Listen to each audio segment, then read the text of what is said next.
El síndrome depresivo, para presentarlo de una manera sencilla, es un cuadro que se caracteriza por presentar un humor triste o disfórico, a veces irritabilidad, alteración psicomotora, fundamentalmente puede haber habitualmente hay enlentecimiento en la presentación típica de los cuadros depresivos, puede haber agitación en alguna presentación atípica.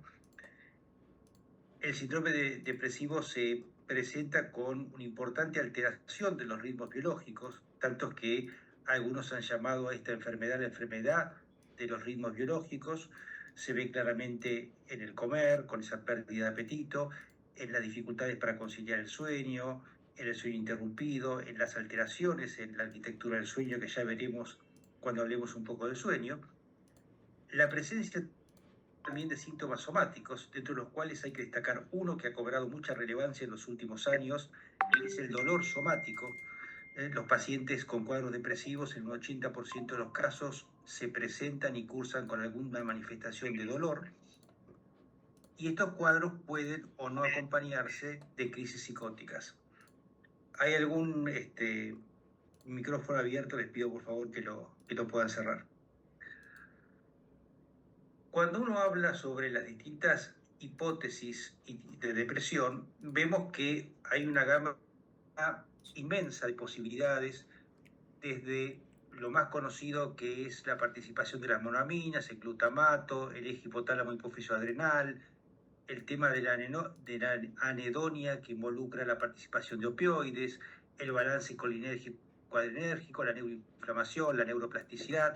Hay una serie de hipótesis que algunas hacen más hincapié en un aspecto que en el otro, pero por ahora no hay una hipótesis integrada y universal sobre...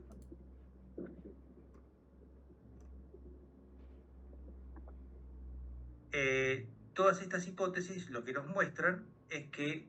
¿Me están escuchando? Sí, doctor, se escucha bien. Bueno, apareció un cartel, por eso preguntaba. Todas estas hipótesis que involucran la neuroinflamación, la neuroplasticidad, el eje hipotálamo hipófiso adrenal, las monaminas, que probablemente sea la hipótesis con la cual desde el punto de vista farmacológico más nos manejamos, la participación de opioides, del glutamato, del balance colinérgico adrenérgico, todas ellas finalmente confluyen en coincidir en que hay una serie de procesos biológicos involucrados que implican la regulación genética a través de mecanismos epigenéticos, la sinaptogénesis, la neurogénesis y la neuroplasticidad. Y finalmente, todos estos elementos confluyen en la aparición del cuadro depresivo. Entonces tenemos una serie de hipótesis que abarcan desde teorías neuroinflamatorias, teorías sobre las monaminas, que son las que más nos vamos a centrar, teorías que involucran los ejes neuroendocrinos. Todas ellas terminan coincidiendo en que están involucrados procesos biológicos de neurogénesis, plasticidad, sinaptogénesis y regulación genética y epigenética, y finalmente la expresión de la enfermedad, que es el cuadro depresivo. Cuando uno analiza los síntomas depresivos,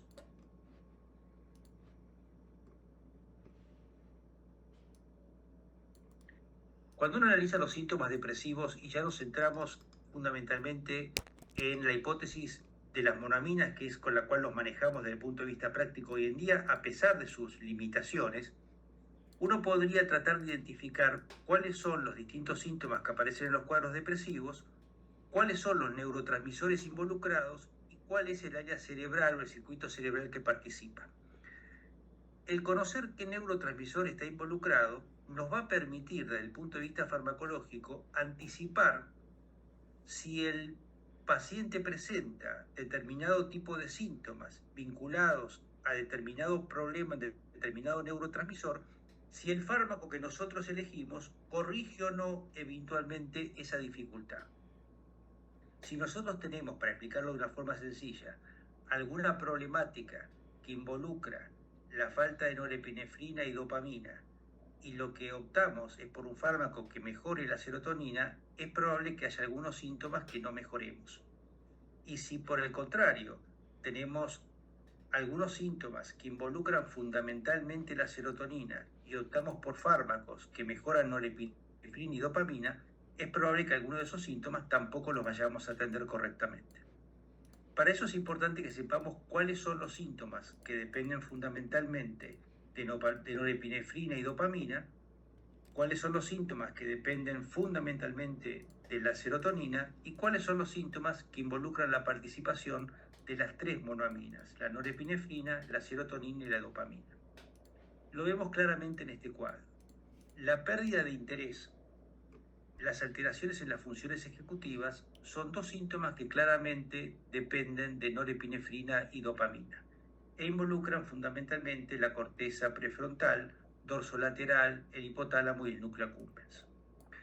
La tristeza, así como las alteraciones del sueño, dependen de la participación, y la agitación o retardo psicomotor dependen de la participación de las tres monoaminas, tanto la norepinefrina, la dopamina como la serotonina. Mientras que la alteración del apetito, la ideación suicida y la culpa son fundamentalmente síntomas que dependen de la serotonina.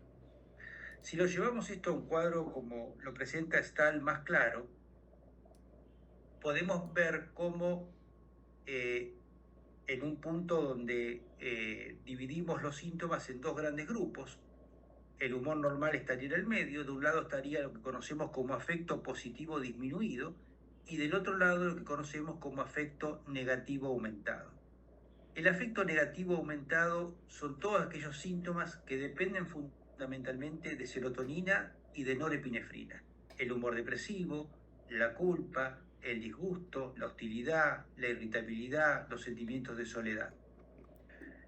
Mientras que el afecto positivo disminuido, que depende fundamentalmente de la regulación dopaminérgica y de norepinefrina, involucra al humor depresivo, la pérdida de alegría, la pérdida de interés, la pérdida de energía, la baja autoestima y el nivel de alerta disminuido. Entonces, cuando nosotros analizamos un paciente, lo que tenemos que tratar de hacer es ver cuáles son los síntomas que este paciente presenta, imaginarnos en nuestra cabeza a qué tipo de regulación monoaminérgica pertenecen esos síntomas y eso nos va a permitir la selección de los antidepresivos. Entonces, en un paciente donde lo que predomina sea la falta de interés, la sensación de fatiga, la baja autoestima, pensaremos que es un paciente que tiene fundamentalmente una disfunción norepinefrínica y dopaminérgica y buscaremos algún fármaco que apunte a resolver esta dificultad.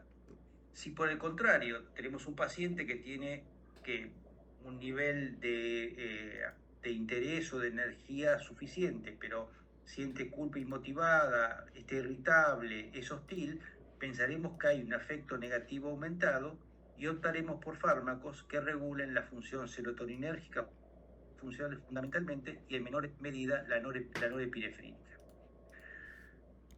Cuando uno observa este cuadro y cuando uno comienza a pensar cómo participan las monoaminas en los distintos síntomas, también puede sacar una conclusión.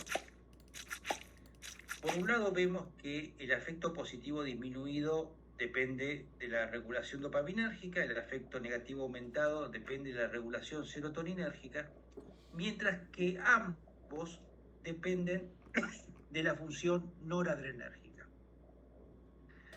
Esto es importante porque si nosotros pensamos frente a alguna duda acerca de si el paciente tiene, además del afecto negativo aumentado, el afecto positivo disminuido, y pensamos en un fármaco que directa o indirectamente pueda aumentar la norepinefrina, vamos a estar cubriendo la totalidad del espectro. Entonces, es importante la ubicación de los síntomas y la relación de estos síntomas con las distintas monoaminas en función de elegir después el antidepresivo.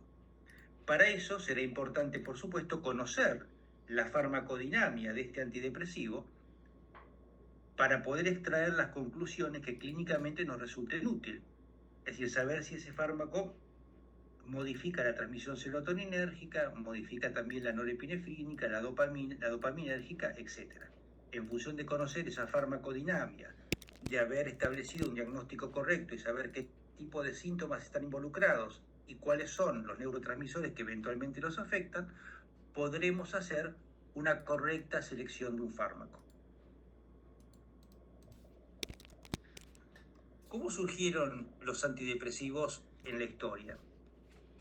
Como muchas veces ocurre en la medicina, el descubrimiento de los primeros antidepresivos fue absolutamente casual.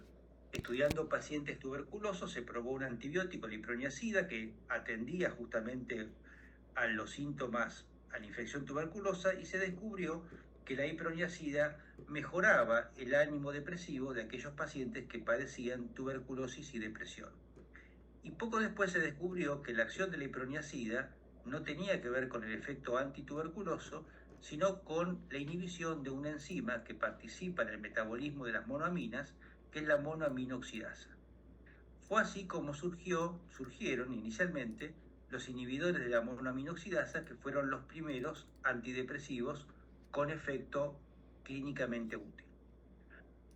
Algunos años después, estudiando antipsicóticos, fundamentalmente antipsicóticos de baja potencia como la clorpromazina, se descubrió también que algunos fármacos que tenían una estructura química parecida no tenían un efecto antipsicótico, pero sí tenían un efecto antidepresivo, y ahí surgió el otro gran grupo de antidepresivos, que fueron los tricíclicos. Los IMAO y los tricíclicos fueron los primeros antidepresivos que aparecieron entre los años 50 y los años 60. Existen muchas maneras de clasificar los antidepresivos. Yo les vamos a ver después una clasificación muy sencilla, pero más allá de la clasificación, lo que interesa desde el punto de vista farmacológico es entender cuáles son sus atributos. ¿Qué atributo tiene que tener un antidepresivo? ¿Qué condición debe reunir para poder evaluar su utilidad? Y hay dos definiciones que nos pueden ayudar a entender los atributos de los antidepresivos. En primer lugar, el concepto de especificidad. Fíjense lo siguiente, cuando analizamos recién, cuando yo hablé de la iproniazida y dije la iproniazida tenía acción antituberculosa y antidepresiva, claramente la acción antituberculosa de iproniazida no era necesaria para mejorar el ánimo de los pacientes depresivos. Por lo tanto, es un farmacodinamismo que con el tiempo deberíamos tratar de quitar de la molécula. A medida que fuimos descubriendo cuáles mecanismos eran pertinentes para la acción antidepresiva y cuáles eran innecesarios, fuimos desarrollando el concepto de especificidad. Especificidad significa que un fármaco es específico cuando solo tiene efectos pertinentes a la acción antidepresiva. ¿Por qué?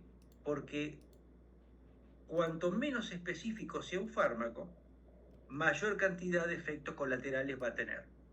Y si pensamos que la depresión es una enfermedad recurrente y muchas veces crónica, y que los pacientes van a tomar un fármaco antidepresivo por largo tiempo, cuantos menos efectos colaterales tengamos, mucho mejor. Entonces, el primer concepto que tenemos que tener en cuenta cuando evaluamos los atributos de un antidepresivo es su nivel de especificidad. El segundo atributo que tenemos que tener en cuenta es su nivel de selectividad. La selectividad hace referencia a aquellos antidepresivos que actúan en principio por un solo mecanismo. Este concepto hoy de selectividad está un poco discutido y un poco corrido del primer plano, porque cuando se empezaron a descubrir los primeros farmacodinamismos y se descubrió la inhibición de la recaptación de serotonina, la de norepinefrina y la de dopamina, es decir, la acción de los fármacos sobre los transportadores, se pensó que había que encontrar fármacos que tuvieran una sola de estas acciones para de esa manera tener una mayor claridad clínica y al mismo tiempo tener menos efectos adversos. Y ahí surge el concepto de selectividad. Con el tiempo, a medida que fuimos entendiendo que la depresión se presentaba en general con síntomas que abarcaban no solamente una parte del espectro sintomático, sino que generalmente involucraban también parte del espectro del otro lado, es decir, no solamente había problemas vinculados al afecto positivo disminuido, negativo aumentado, sino generalmente había una combinación de ambos. el concepto de selectividad fue perdiendo importancia y se volvió un poco al concepto de buscar fármacos que abarquen más de un mecanismo de acción. Esos fármacos, que después vamos a ver cuáles fueron los que fueron apareciendo, en un momento fueron considerados los fármacos sucios, porque tenían una selectividad importante, pero hoy en día se ha vuelto un poco a la idea de que el fármaco en general, salvo casos muy puntuales, debe tener más de un mecanismo de acción para abarcar la totalidad de los síntomas depresivos potenciales. Entonces, cuando evaluamos un antidepresivo, consideramos sus atributos y allí nos encontramos con el atributo de especificidad, que hace referencia a un efecto pertinente a la acción antidepresiva, y la selectividad, cuando la acción se basa en uno solo de dichos mecanismos pertinentes. En realidad, hoy en día, cuando uno piensa en selectividad, si tuviera que seleccionar un fármaco selectivo puro, probablemente el que más se use hoy y el que más quede como selectivo puro sea el escitalopram, que tiene una acción de bloqueo del recaptador de serotonina exclusivamente. El escitalopram es quizás el resabio de aquellos fármacos específicos y selectivos. Hoy la mayoría de los fármacos tienden a ser específicos, pero salvo el escitalopram, no son selectivos. Les decía que había muchas maneras de clasificar los antidepresivos, no me parece interesante detenernos en esto, simplemente lo que trato de transmitirles es una mirada básicamente clínica. Hay fármacos que usamos infrecuentemente en la práctica clínica, que son los primeros antidepresivos, los IMAOs y los tricíclicos, y fármacos que utilizamos con más frecuencia en la práctica clínica, fundamentalmente los SIRS, los inhibidores de recaptación de serotonina, los duales, los nuevos fármacos multimodales y un conjunto de otros fármacos como el trazodone, la mirtazapina o la gomelatina, que también los empleamos en la práctica cotidiana. El por qué no utilizamos hoy los IMAOs y los tricíclicos, que fueron los primeros fármacos que aparecieron, tiene que ver no con la eficacia de estos fármacos, que siguen siendo altamente eficaces, sino con el hecho de que hoy tenemos alternativas más nuevas, menos riesgosas, con menos efectos adversos, más tolerables, y eso hace que no estemos tan familiarizados y prácticamente no usemos, salvo casos puntuales, ni los IMAOs ni los tricíclicos. Sin embargo, creo que es importante tener, aunque sea alguna mirada de ellos, fundamentalmente de los IMAOs, porque son fármacos que tienen una alta eficacia y hoy en día se está buscando una manera de volver a encontrarles un empleo práctico en el quehacer cotidiano. Entonces vamos a dar un pantallazo de estos dos primeros fármacos que además nos permiten introducirnos en los principales farmacodinamismos que luego vamos a ir encontrando en los fármacos que utilizamos más frecuentemente en nuestro ejercicio cotidiano. Antes de entrar en la descripción breve de IMAOs y tricíclicos, vamos a decir alguna generalidad sobre los efectos adversos que más frecuentemente encontramos con el uso general de antidepresivos. Con los nuevos fármacos que a partir de los tricíclicos hemos desarrollado, donde bloqueamos el transporte de las distintas monoaminas al interior de la célula, con la idea de que si bloqueamos el transportador aumentamos la disponibilidad de dicho neurotransmisor en el espacio sináptico, lo cual responde a una hipótesis cuantitativa desde el punto de vista monoaminérgico, que después ha tenido una progresión hacia una hipótesis que no solamente es cuantitativa, sino cualitativa, es decir, no solamente hay una dificultad en la cantidad de neurotransmisor presente en el espacio sináptico, sino también hay una respuesta de los receptores que también debe ser modificada para lograr restablecer la normalidad del funcionamiento del circuito. Pero en principio, los fármacos que utilizamos son fármacos que inhiben o pueden inhibir la recaptación del neurotransmisor del transportador de norepinefrina, de serotonina y dopamina, y por lo tanto aumentar la disponibilidad de estas sustancias en el espacio sináptico y provocar ciertos efectos adversos propios. Por ejemplo, si aumentamos la disponibilidad de norepinefrina por bloqueo del transportador, como síntomas adversos que pueden surgir, tenemos el temblor, la taquicardia, el insomnio o la disfunción eréctil. El bloqueo del recaptador de serotonina, que tal vez sea uno de los farmacodinamismos que más conocemos y que más frecuentemente empleamos con conciencia o sin ella en la práctica clínica, pueden producir cefaleas.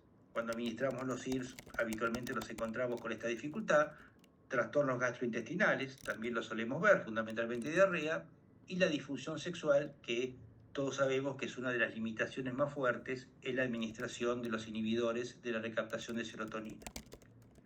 Los inhibidores de la recaptación de dopamina pueden potencialmente agravar un cuadro psicótico y potencialmente, aunque nunca se ha descrito todavía, pueden provocar una disquinesia tardía. Entonces, los síntomas adversos que pueden resultar del bloqueo del recaptador de norepinefrina son temblor, taquicardia, insomnio, disfunción eréctil. Los síntomas adversos que pueden resultar del bloqueo de la recaptación de serotonina son cefaleas, trastornos gastrointestinales y disfunción sexual. Y los síntomas que pueden surgir del bloqueo del transportador de dopamina son agravación de psicosis y eventualmente la posibilidad de una disquinesia tardía.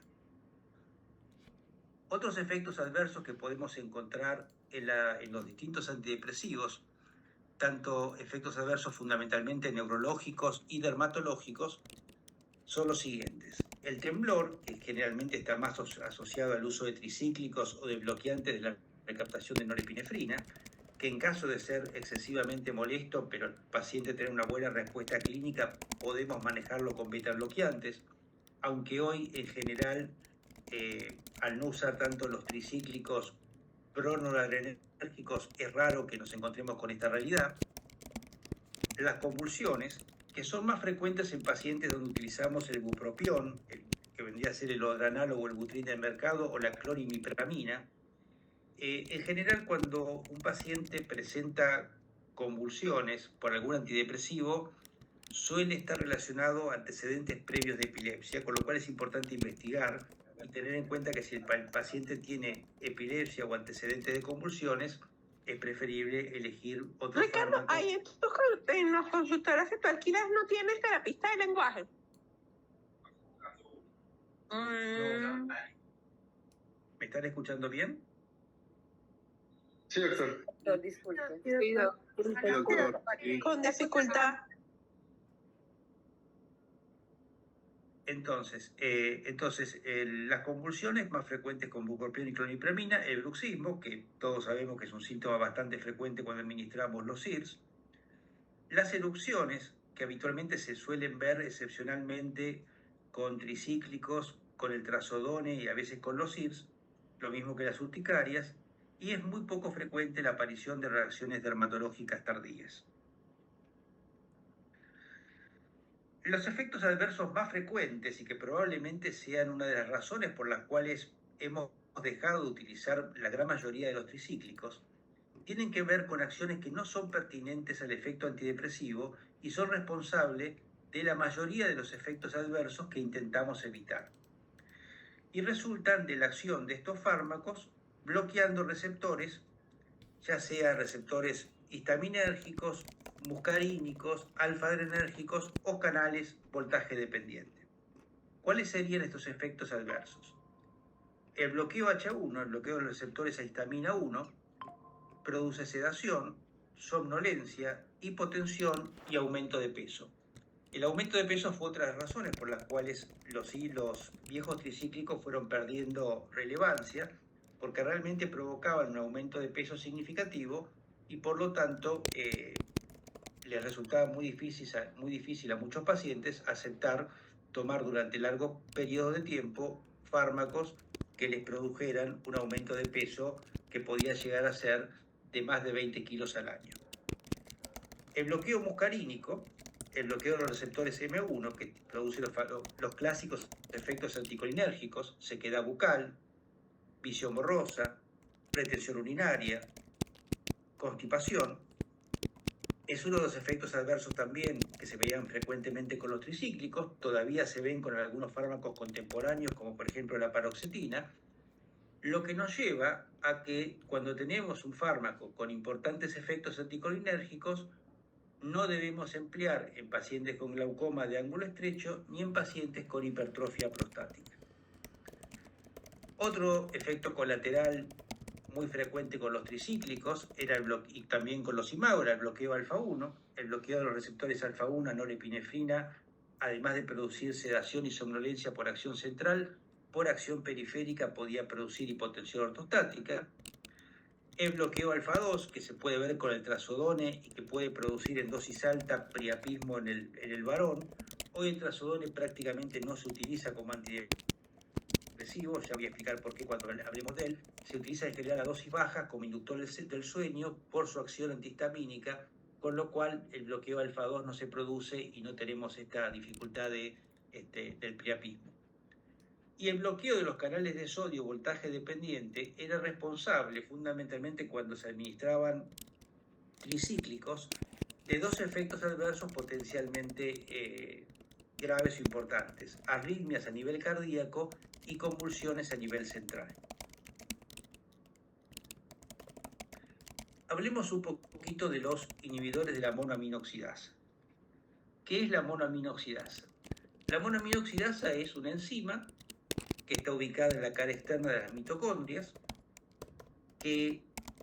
cuya función es metabolizar las distintas monoaminas.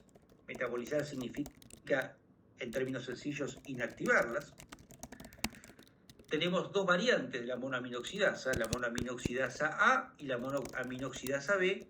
Son enzimas que tienen proteínas que tienen una homología, es decir, comparten una secuencia de aminoácidos idéntica en un 70%, se diferencian en un 30%, y desde el punto de vista de laboratorio, la manera de distinguir una de otra es que la MAO-A es más sensible a bajas concentraciones de clorginila y la MAO-B es más sensible a bajas concentraciones de C-legilina. Pero básicamente la idea que tienen que tener en cuenta es que es una enzima ubicada en la cara externa de la mitocondria cuya función va a ser fundamentalmente la de metabolizar a las distintas monoaminas, y metabolizarlas significa inactivarlas. Si yo bloqueo a una enzima que inactiva las monoaminas, aumento la disponibilidad de esa monoamina en el espacio sináptico. Algo parecido a lo que logro si bloqueo el transportador. Teniendo en cuenta la hipótesis monoaminérgica, donde se hablaba de que la dopamina, la serotonina o la noradrenalina podrían estar reducidas en pacientes depresivos, el bloquear una enzima que las metaboliza resolvería esta situación. Otra conclusión que podríamos sacar, que está de alguna manera en estudio, es que si la MAO tiene una acción de metabolizar las distintas monoaminas, si yo tengo una MAO muy activa, voy a metabolizar rápido a las monoaminas y probablemente eso conduzca a cuadros depresivos. De hecho, en algunos pacientes se cree que la depresión respondería a una genética que produciría proteínas, enzimas, en este caso la MAO, mucho más activas que las habituales. Normalmente tenemos dos variantes de esta enzima, de la MAO-A y la MAO-B, como dijimos recién, que comparten un 70% de la secuencia de aminoácidos y difieren en un 30%. Ahora fíjense que acá podemos sacar algunas cosas interesantes simplemente de observar esta diapositiva. La MAO-A va a metabolizar fundamentalmente noradrenalina y serotonina. La MAO-B va a metabolizar feniletilamina y benzilamida, mientras que la dopamina y la tiramina son metabolizadas tanto por la MAO-A y por la MAO-B. Si uno observa este cuadro, uno puede ya pensar en lo siguiente. Desde el punto de vista de los trastornos depresivos, ¿cuál va a ser más importante de bloquear? ¿La MAO-A o la MAO-B? Claramente la MAO-A. La MAO-A porque la MAO-A va a modificar la disponibilidad de noradrenalina y de serotonina. ¿Por qué existen algunos fármacos, por ejemplo la selegirina, que bloquean la MAO-B. ¿Qué utilidad pueden tener? Bueno, si yo bloqueo la MAO-B, no voy a tener un aumento significativo de dopamina porque la MAO-A sigue trabajando, con lo cual me va a seguir metabolizando la dopamina. Pero ese escaso aumento de dopamina que me resulta como consecuencia del bloqueo de la MAO-B sí me puede servir para potenciar el efecto de la levodopa en pacientes con Parkinson. Entonces, desde un punto de vista práctico, uno podría decir, el bloqueo de la MAO-A es el bloqueo importante desde el punto de vista de los trastornos depresivos. ¿Por qué? Porque me va a lograr aumentar la disponibilidad de noradrenalina y de serotonina. No va a modificar demasiado dopamina, porque la dopamina en principio va a ser metabolizada por la MAO-B, pero sí me va a modificar noradrenalina y serotonina. Y si ustedes recuerdan, la serotonina lograba mejorar los cuadros con afecto negativo aumentado, pero la noradrenalina mejoraba tanto el afecto negativo aumentado como el afecto positivo disminuido, lo cual me habla que el bloqueo de la MAO-A puede tener un efecto antidepresivo muy importante. El bloqueo de la MAO-B no va a traer como consecuencia una mejoría del estado de ánimo, porque no voy a modificar la disponibilidad ni de noradrenalina ni de serotonina, y por otra parte, si bien aumentaría dopamina, parte de la dopamina aumentada va a seguir siendo metabolizada por la MAO-A, pero es para que potenciar el efecto de levodopa en pacientes con Parkinson. Entonces, la inhibición de la MAO-A tiene un efecto antidepresivo, la inhibición de la MAO-B potencia la levodopa en pacientes con Parkinson, y de hecho, hoy en día se sigue usando la selegirina para mejorar el rendimiento de la levodopa en Parkinson. Y además la selegirina aparentemente tendría también un efecto de enlentecimiento en la progresión de la enfermedad de Parkinson, porque evitaría que ciertas aminas que se convierten en protoxinas se transformen en toxinas. Pero eso sería, digamos, un elemento agregado. En general son fármacos que se administran más de una vez por día, porque como ustedes ven, la trazilciprovina, que es el que más es el con efecto antidepresivo, porque es un inhibidor de la MAO-A que hoy disponemos, el Parnate del mercado tiene un pico plasmático y una vida media relativamente corta. Lo mismo pasa con el L-Deprenil, que lo utilizamos para potenciar la enfermedad de Parkinson, y la moclobemida, que es un IMAO reversible, tiene una vida media, un pico plasmático a los 3,05 y 2 horas, una vida media corta, y también generalmente requiere una administración de un par de veces por día. Acá vamos a agregar un concepto más que también es importante. Cuando uno inhibe a una enzima, cualquier enzima, pero en este caso vamos a hablar de la IMAO, uno lo puede hacer de dos maneras. Lo puede hacer de una manera reversible, es decir, que el fármaco está unido de tal manera a la enzima que si aparece el neurotransmisor correspondiente desplaza el fármaco y puede por lo tanto ser metabolizado por la enzima. O la enzima puede ser inhibida en forma irreversible, donde la unión del fármaco con la enzima es tan íntima que la enzima deja de funcionar y solamente se recupera la función luego de que la enzima se resintetice. Esto es muy importante porque como los IMAO que hoy disponemos en general tienen una unión irreversible, el hecho de que la enzima muera y solamente vuelva a activarse una vez que es resintetizada, eso implica que cuando tenemos que hacer un switch de los fármacos hacia otro tipo de fármacos, necesitamos tomar ciertas precauciones. Por otro lado, la búsqueda de un fármaco reversible, es decir, de un fármaco que se una a la enzima de tal manera que en caso de necesidad pueda ser desplazado para evitar alguno de los inconvenientes que tienen los IMAO, es una búsqueda que hoy en día está vigente. La meclobemida fue un fármaco que salió a fines de los 90, tuvo un éxito muy relativo, no terminó siendo un muy buen antidepresivo, prácticamente no se usa, pero todavía se sigue investigando la posibilidad de buscar un fármaco que sea un IMAO-A reversible, que tenga efectos antidepresivos consistentes. Los principales efectos adversos que tienen los imagos en general son la hipotensión ortostática, fundamentalmente por el bloqueo alfa-1, las crisis hipertensivas, que habitualmente se producen cuando hay una comida que tiene exceso de tiramina, lo vamos a explicar cómo es brevemente.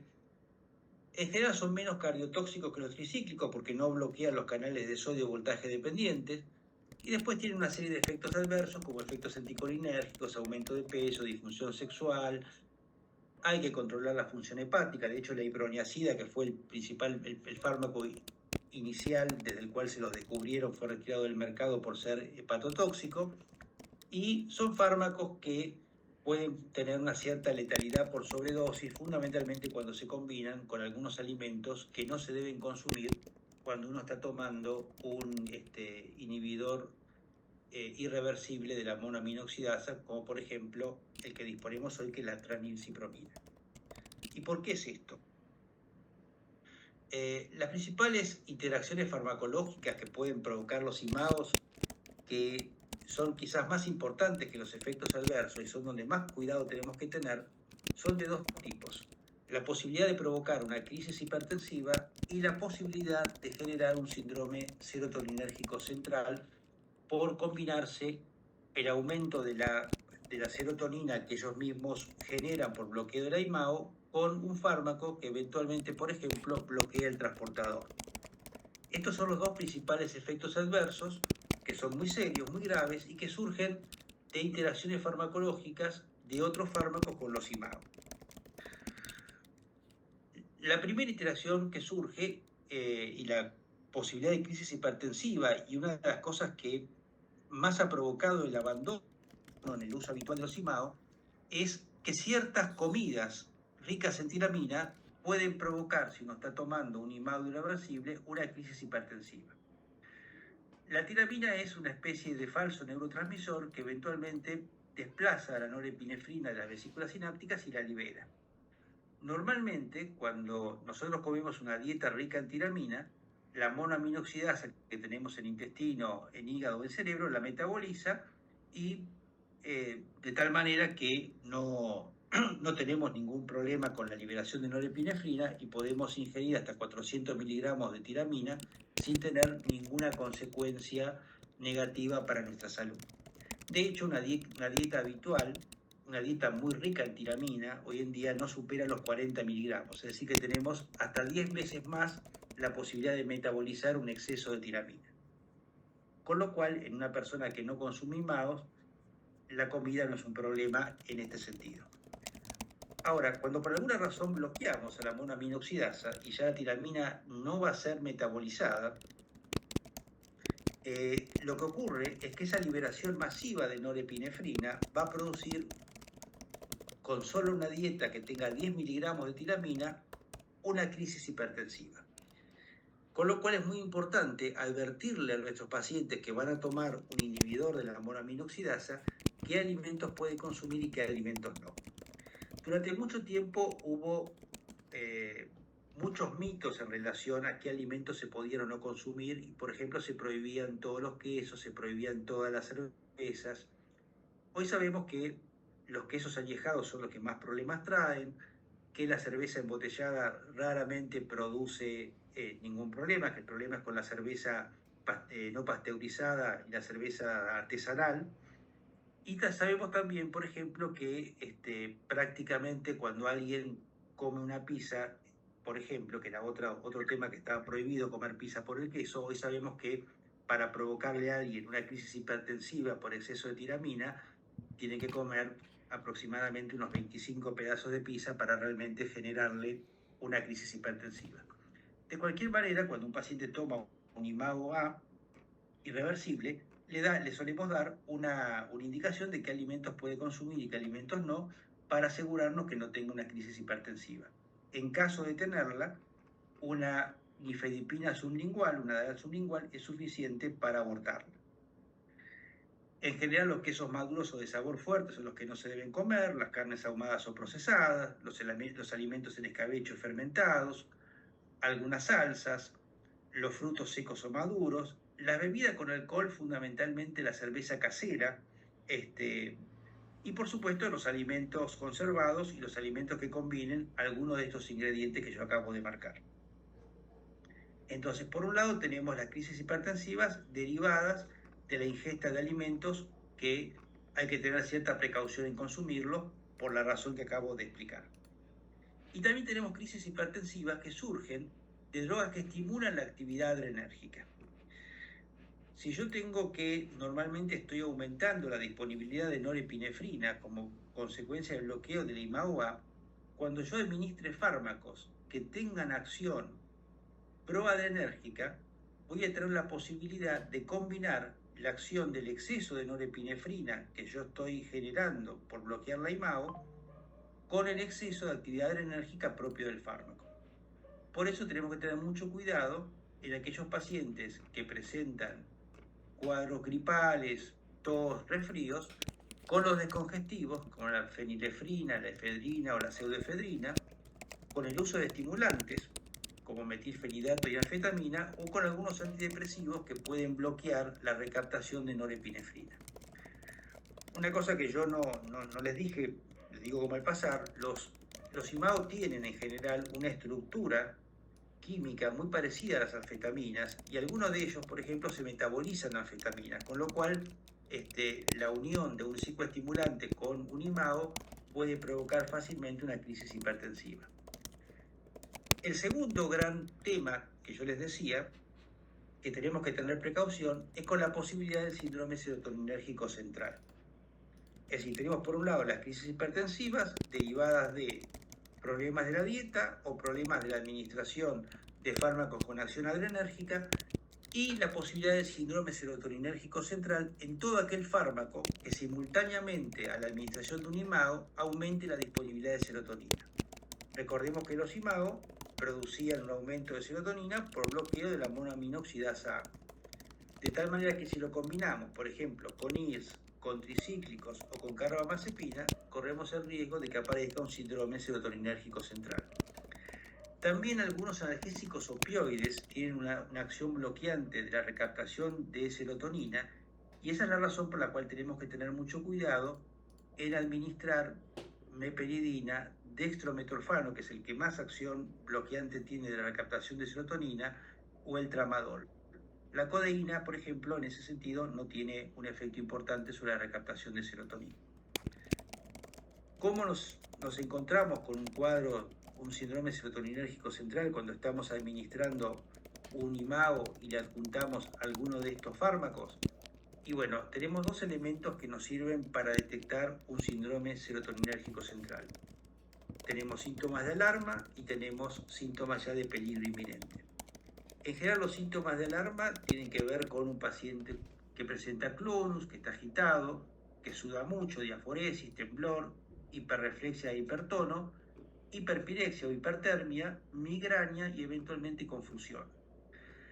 Estos son elementos de alarma que ya nos deben alertar acerca de la posibilidad de tener un paciente que esté padeciendo este cuadro. Cuando ya llegamos al segundo estadio, que es el estadio de síntomas de peligro, nos vamos a encontrar con convulsiones, coma, colapso cardiovascular y eventualmente daño cerebral y muerte. Los IMAO, como les decía, son fármacos que, debido a estas interacciones farmacológicas y a toda el desconocimiento, ignorancia y mitología que también surgió en torno a ellos, fueron progresivamente colocados en un segundo nivel de empleo. Tengamos en cuenta que son fármacos no solamente muy efectivos, sino que además tienen acción también sobre otras patologías, son excelentes antipanicosos, son excelentes en el tratamiento de las fobias sociales, pero hay ciertos nuevos desarrollos de los IMAO que nos anticipan la posibilidad de que en el futuro podamos utilizarlos, sobre todo en aquellos pacientes que no responden al empleo de fármacos tradicionales. Por un lado, el desarrollo de nuevos fármacos que sean inhibidores reversibles de la monoaminoxidasa A, con lo cual al ser reversibles van a permitir que la norepinefrina desplace al fármaco de la unión con la monoaminoxidasa y sea metabolizada, y evitemos por lo tanto las crisis hipertensivas derivadas de la dieta. Y una segunda opción que está en uso actualmente es la de utilizar la selegilina aplicada por vía transdérmica. Se pone un parche de selegilina. ¿Y cuál es la razón de este uso? Ustedes saben que la selegilina, como les expliqué recién, es un bloqueante de la MAO-B. Por lo cual uno diría, bueno, pero si es bloqueante de la MAO-B, usted me explicó que servía para potenciar la levodopa, pero no tenía efecto antidepresivo. Es cierto. Pero eso se debe a lo siguiente. Generalmente cuando la administramos por vía oral, la selegilina es exclusivamente bloqueante de la MAO-B, en dosis bajas. En dosis muy altas sí es bloqueante también de la MAO-A. Pero ¿qué pasa? En dosis altas tendríamos de vuelta todos los inconvenientes dietéticos y... Si yo lo administro por vía transdérmica, es como que lo inyectara directamente al torrente sanguíneo, pega fuerte en el cerebro, de tal manera que al llegar al cerebro inhibe tanto la MAO-B como la MAO-A, y cuando vuelve a la circulación ya vuelve reducida y por lo tanto inhibe solamente la MAO-B, lo cual permite que a nivel hepático y a nivel del intestino se metabolicen los alimentos que consumimos. Entonces, la utilización de la vía transdérmica para aplicar IMAOs está siendo hoy una alternativa que ya se está usando para aquellos pacientes que tienen poca respuesta a tratamientos convencionales. Les decía que el problema de usar los IMAO es cómo los cambiamos, porque si lo que hoy tenemos son inhibidores irreversibles, con lo cual bloquean o matan la enzima y hasta que la enzima no se resintetiza no podemos cambiar de fármaco.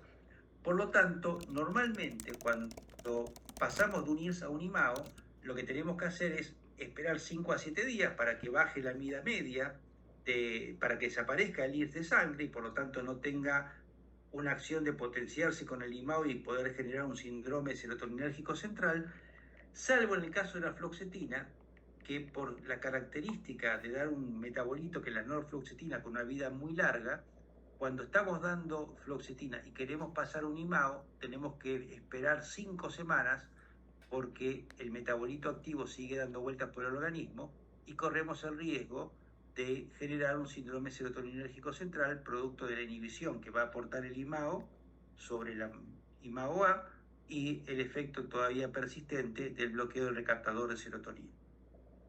Cuando por el contrario tenemos que pasar de un IMAO a un IRS, como tenemos que esperar la resíntesis de la enzima para que no se produzca este síndrome serotoninérgico central, lo que tenemos que hacer es esperar 14 días. En 14 días la enzima se resintetiza, suspendemos el IMAO y a los 14 días podemos agregar tranquilamente el IRS. Bueno, con esto hemos tenido una introducción a los IMAO. Vamos a decir 2 o 3 palabras de los tricíclicos.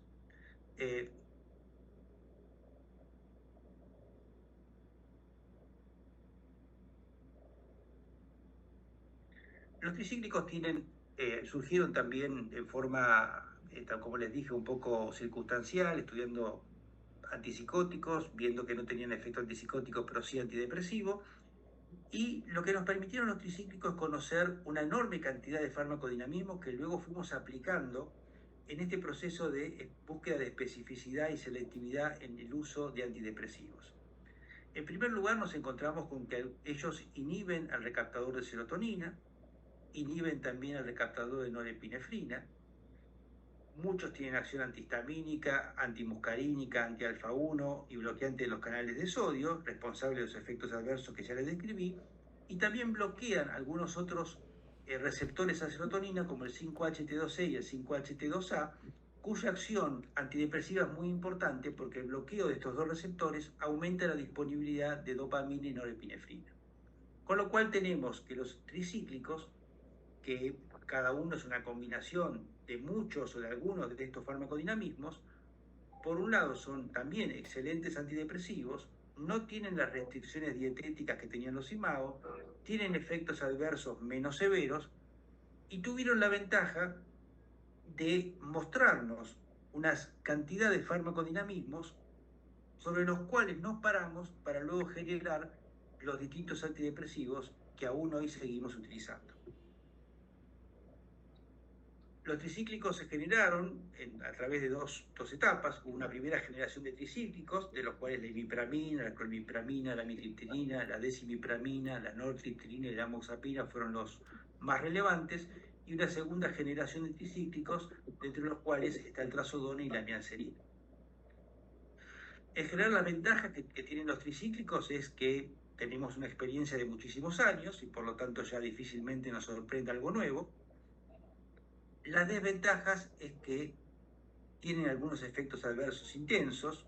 Como yo les decía, el bloqueo histaminérgico puede producir, además de sedación, aumento significativo de peso, sobre todo si está asociado al bloqueo del 5-HT2C, puede producir problemas sexuales por el bloqueo del transportador de serotonina, acciones antimuscarínicas muy molestas, sobre todo en la amitriptilina, con sequedad bucal intensa, visión borrosa, sequedad, diarrea o constipación, constipación y retención urinaria, y por lo tanto no se pueden utilizar en pacientes con cardiopatías por la acción sobre los canales de sodio voltaje dependiente o con hipertrofia prostática o glaucoma. Son más numerosas las muertes por sobredosis y tienen bastantes interacciones farmacológicas. Como hoy disponemos de fármacos con mucho menos de todo esto, los tricíclicos hoy los hemos dejado para una segunda opción, siendo que son fármacos de una innegable e importante y probablemente todavía no superada acción antidepresiva. Estos fármacos también fueron responsables de una primera clasificación según mejoraban la disponibilidad de norepinefrina o no. Los activantes como la decimipramina la mejoraban, los sedativos con mayor efecto antihistamínico o anticolinérgico provocaban justamente un enlentecimiento psicomotor como la amitriptilina o el trazodone, y los que no tenían ni efecto sedativo o activante, que son los más habituales, la imipramina, la clomipramina o la amoxapina. Unas pocas palabras sobre, en general tienen una farmacocinética muy sencilla, se administran por vía oral. Generalmente se podían administrar durante una sola toma, lo cual fue un beneficio enorme en relación a los IMAO, porque tienen una vida media de 24 horas. Suelen producir compuestos activos, lo cual hace que el compuesto activo siga trabajando y la vida media se extiende. Algunos de estos compuestos activos fueron los responsables de generar nuevos antidepresivos. Y en general, la gran ventaja, como les dije, de estos fármacos es la posibilidad de una administración diaria. La más anticolinérgica es la amitriptilina. La nortriptilina es la que es más cardiosegura, por lo cual fue el primer antidepresivo que se utilizó en pacientes con infarto agudo de miocardio. La clonimipramina es un importante y potente bloqueador de la recaptación de serotonina, por lo cual aún hoy se la sigue utilizando como un importante antiobsesivo. Depende un poco de la experiencia de quien administra los fármacos, que opte por unirse en dosis altas o por la clonimipramina para el tratamiento de un paciente obsesivo. Y como estos fármacos estaban emparentados con los antipsicóticos, algunos de ellos, fundamentalmente la que más tiene acción antipsicótica es la amoxapina, además de su efecto antidepresivo, tiene cierta acción neuroléptica, por lo cual en una época fue muy empleada como fármaco de elección para tratar las depresiones con componentes psicóticos. Con esto hemos finalizado los dos grupos de fármacos que son menos frecuentes en la práctica cotidiana. Vamos a aprovechar los últimos minutos de la charla para decir algunas palabras ya de los fármacos que utilizamos con mayor frecuencia, que son los inhibidores de la recaptación de serotonina. Potencialmente el grupo de todos estos fármacos puede tener una acción bloqueante del receptor de norepinefrina, del transportador de norepinefrina, del transportador de serotonina, de norepinefrina, de dopamina. Pueden tener acción de bloqueo de sigma 1, bloqueo del receptor 5-HT2C, algunos pueden tener bloqueo de la óxido nítrico sintetasa, bloqueo muscarínico, y pueden también bloquear algunos microsomas hepáticos como el CYP2D6 o el CYP3A4. Como ustedes ven ya en esta imagen, no todos los inhibidores de recaptación de serotonina comparten todos estos farmacodinamismos, sino que algunos tienen algunos y otros no. Ya los hace fármacos mucho más específicos, mucho más selectivos, si bien como les dije, no se logra la total especificidad o la total selectividad, lo que los convierte en fármacos que van a tener ya menos efectos adversos y van a tener un mayor nivel de tolerancia. De hecho, el que estos fármacos sean tan famosos, tan populares, se debe a tres grandes razones. Por un lado, tienen escasos efectos adversos, producto de tener farmacodinamismos más específicos y en principio más selectivos. Son eficaces en numerosas patologías. Hoy sabemos que utilizamos los SIRS no solamente para trastornos depresivos, para trastornos ansiosos, trastornos disfórico premenstrual, etc. Y además tienen una altísima seguridad en sobredosis, lo cual nos permite indicárselo a los pacientes sabiendo que el riesgo que tiene ese paciente de morir por una sobredosis es prácticamente inexistente. Entonces, estas tres razones son las que hacen que estos fármacos sean hoy en día tan populares.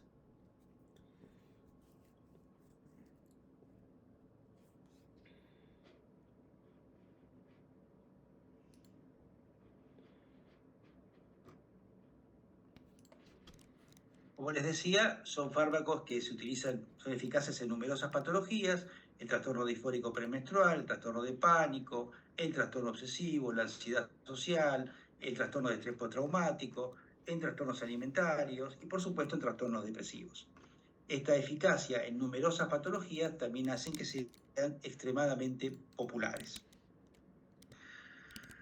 Finalmente, para terminar la charla de hoy, continuamos en la próxima. Los efectos adversos más frecuentes que tienen estos fármacos, que surgen algunos del bloqueo de la recaptación de serotonina justamente, tienen que ver con la cefalea, la posibilidad, si además bloquean el recaptador de dopamina, de generar algo de insomnio, la posibilidad de provocar efectos gastrointestinales como náuseas, diarrea o acidez, pero fundamentalmente el problema mayor que tienen estos fármacos es la posibilidad de generar disfunción sexual. La serotonina, la sexualidad, uno podría decir que tiene tres etapas: el deseo, la excitación y el orgasmo.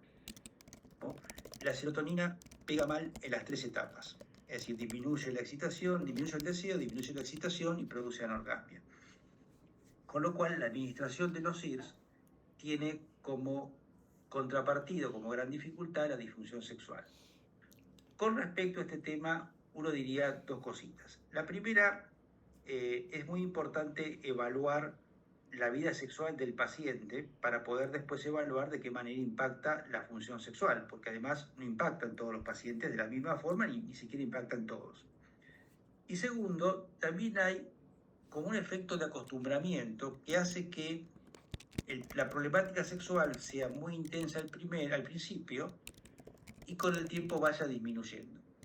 Por otro lado, la mejoría del estado de ánimo muchas veces también se acompaña, por el mismo hecho de mejorar el estado de ánimo, de una mejoría en la función sexual.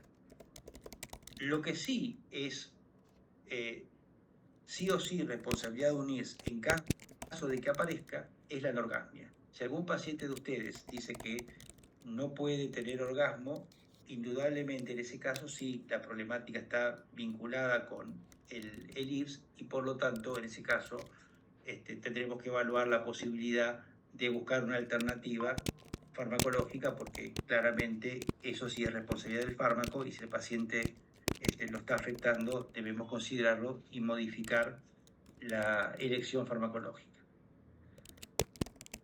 Bueno, la próxima charla vamos a desarrollar con un poquito más de extensión los farmacodinamismos que diferencian a los distintos SIRS entre sí. Vamos a hablar de los fármacos duales, de los fármacos multimodales, para terminar un poco hablando de las principales opciones farmacológicas que tenemos hoy frente a los pacientes que no responden adecuadamente a los tratamientos convencionales, lo que comúnmente conocemos como depresión refractaria. Así que bueno, esto ha sido todo por hoy. Les agradezco mucho su participación y la atención. Espero que les haya sido útil. Muchas gracias a usted, doctor. Muchísimas Conectaremos la gracias. próxima semana. Muchas gracias. Muchas gracias, doctor. Si alguno tiene alguna pregunta para el doctor, lo puede realizar ahora. Muchas gracias, doctor, muy amable. No, al contrario, un placer.